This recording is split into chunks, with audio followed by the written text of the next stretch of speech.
Alright friends, so welcome to this last episode of this mini-series to create a simple notes app. So let's just test our app for one last time in the test mode. Let's click on Bonjour Note and let's just try to edit it. Let's edit the body to new body note. Hello. And then we'll edit the text to some Japanese konnichiwa. Oops, I said it wrong. Konnichiwa. We'll click on done to save it and let's go back and see. Aha, there's some problem here. Although we edited the notes, although the Supabase, our Supabase row has also been updated, unfortunately what has not been updated is our homepage UI. So as you can see, this has not been updated. It's still showing the same thing that we had last time. So let's just try to think about it. The problem here is that when we are clicking on this back icon, we are actually just navigating back to the home page. When you navigate from one page to another page, and if you select the navigate back action, where is it? If you select navigate back action, the home page is actually not reloaded.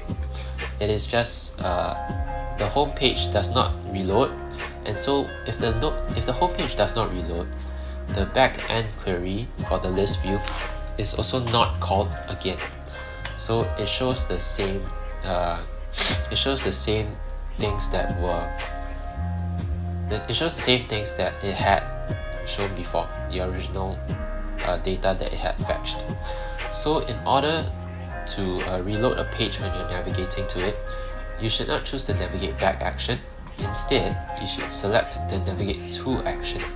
So instead of navigate back, you should select navigate to the home page. You can just click that and then you can press instant reload.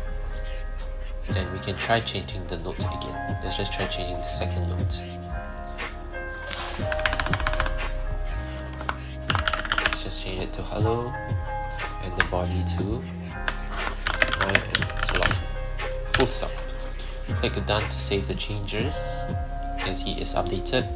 Now when we click back, yep, now it works. We can see that the changes have been updated here as well. Yep, and now it is working perfectly. Let's check the delete note. Yep, delete note. Create note function as well.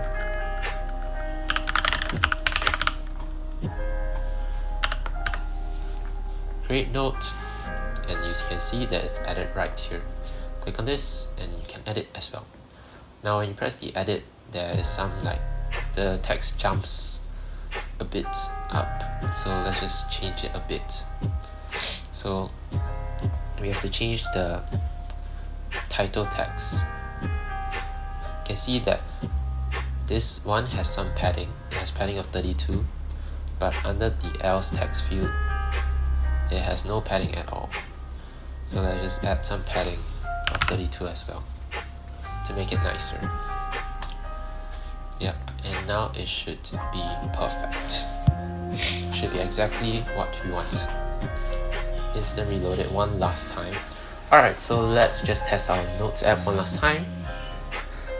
Click on random stuff, you can edit, and now we can edit the title.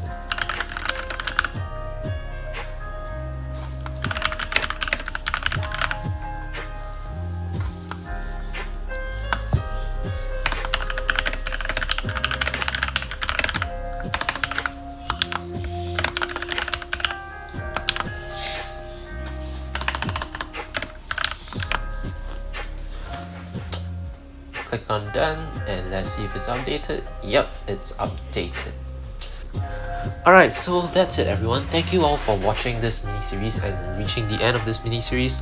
I hope that you have had fun creating your own notes app, and I really hope that you have learned the basics that are required to create a mobile app in Flutterflow. And I look forward to seeing the apps that you will all go to create. Alright, thank you guys and goodbye for now.